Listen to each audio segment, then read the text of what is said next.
All right, so I'm back again on a untitled podcast. So essentially, what I was trying to do just now in a different untitled podcast was I prompted myself this kind of question: how would you explain the 21st century and some of the problems that the 21st century has in the United States? How would you explain them to Benjamin Franklin? And how would I quickly, in 10 minutes or less, explain the United States history and its profound impact on the world to Benjamin Franklin? And somehow I wanted to end this podcast with explaining to Benjamin Franklin what Disney World was and Disneyland was. That might sound kind of crazy when I just realized I was saying that out loud. I hadn't gotten that far yet in my last podcast. I realized how silly that sounds out loud. But I was going to explain to him what simulation theory was, because most people get simulation theory way wrong. Way wrong.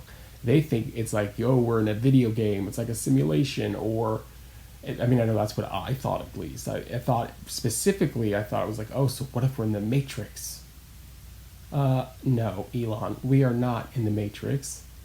It's not that kind of a simulation. But speaking of the Matrix, the Wachowskis who directed The Matrix had the crew and cast read Jean Baudrillard's Simulacra and Simulation.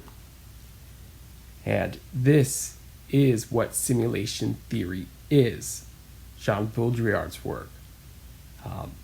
So they directed The Matrix. It's a metaphor about the simulation, but that's all The Matrix is. We're not in a literal simulation, you all. We're not in a video game. We're not in a computer. We're not, no. That's all a metaphor.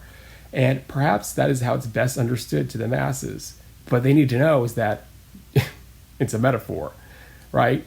But I, of course, had to do my due diligence like I tend to do sometimes. I don't know. I can't sit here and recommend go off and read some Jean Baudrillard. It's not easy reading. It just isn't. I'm still confused about his writings personally. A big part of this is because he is French. Not just because he's French. I mean, it's just that they have a way with philosophy. Nonetheless, Baudrillard is confusing. Simulation and simulacra are confusing.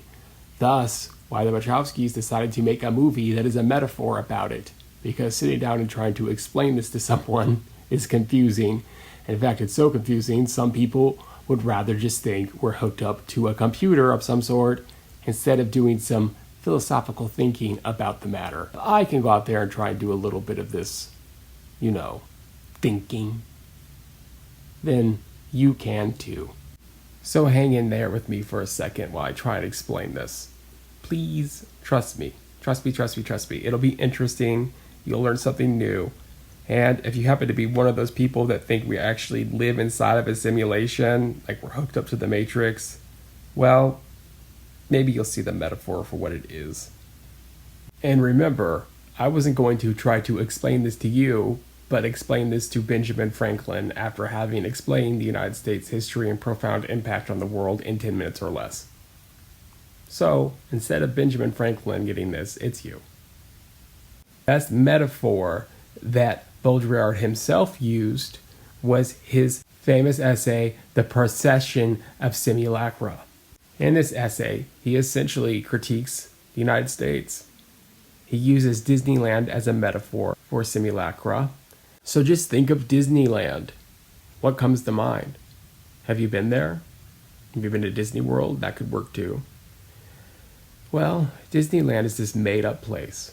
It's make-believe. It's full of make-believe things that were envisioned by people like Walt Disney himself or the animators who create these characters and bring them to life. It's all make-believe, though. That isn't a real princess. That's not a real prince. Mickey Mouse isn't real. When you're at Disneyland, you know that what you're surrounded by and what you are experiencing there isn't real. This is a fake, made-up place. It exists as a means to itself and its own, Disneyland. And if Disneyland is not a real place, what is? Everything else. The entire country, the United States, That's what a real place looks like. This very real place known as the United States is the opposite of make-believe, because we know what make-believe looks like. It looks like Disneyland. All right, okay. Now let me just kind of break down what I just told you. I'm trying to emphasize to you what Baudrillard meant about what simulacra is. It is a made-up thing pretending to be a copy of something that doesn't exist in the first place. Seems pretty simple, right? Yeah, no, it's very confusing. If that's confusing to you, I'm going to explain a little bit more. Jean Baudrillard thought that simulacrum and simulacra came in 4 stages. I will attempt to explain these 4 stages quickly with a metaphor. Imagine a real live Christmas tree, and let this Christmas tree reflect reality. And if you've ever had a live Christmas tree before, you know they aren't perfect. They turn brown, eventually the needles fall off. They are a little bit of work, but nonetheless, it's the real thing. And that would be Baudrillard's stage 1, the real thing, or at least an honest depiction of reality. Now imagine a fake Christmas tree. The ones that never turn brown, the needles on them don't fall off, less mess, they look perfect. In fact, some would even say a fake Christmas tree is better than the real thing. This perversion of reality represents Baudrillard's stage 2, and perhaps during Christmas season, you've gone to a light show or seen decorations on someone's front yard that include a light-up Christmas tree, some sort of inflatable perhaps, complete with candy canes, snow globe, reindeer. This blow-up Christmas tree decoration on someone's yard, this depiction of a Christmas tree, isn't even pretending to be a tree at all. This represents Baudrillard's stage 3, masking the absence of reality. Also around that time of year, perhaps you found yourself inside of a large box store or department store and noticed a scented candle called Christmas Tree. This Christmas tree scented candle represents Baudrillard's stage 4, simulacrum. There is no Christmas tree.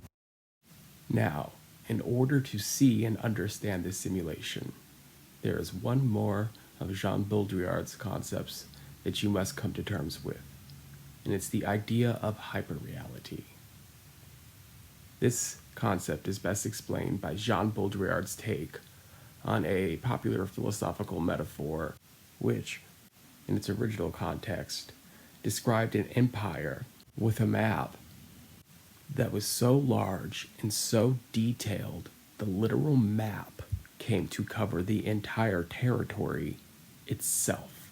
And over time, as the generations went on to inhabit the land covered with the map began to decay, as did the territory, until there was nothing left but a tattered map and a tattered territory. Now that's the original metaphor.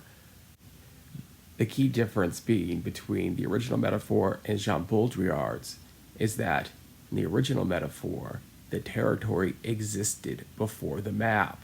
In Jean Baudrillard's metaphor, the map becomes so detailed, so full of simulacra and simulacrum, that it actually precedes the territory. The inhabitants of this territory or map that is larger than the territory itself become so preoccupied with the actual map that they don't realize they're not in a territory at all. They are living on the map. And in this overly detailed map that is expanding faster than the actual territory is, hyperreality. The map is the simulation.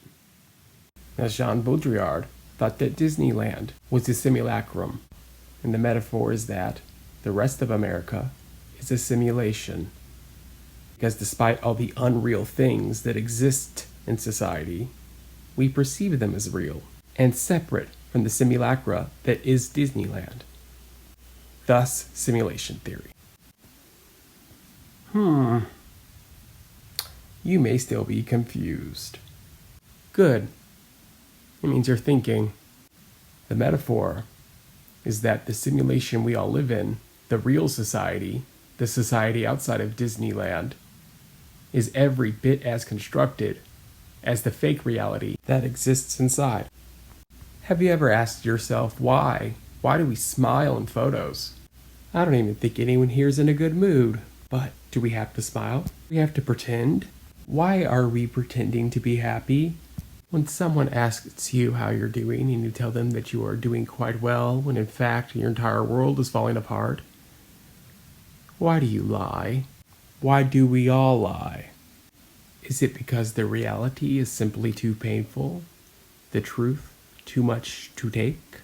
This society is so unreal, so fake, just like Disneyland.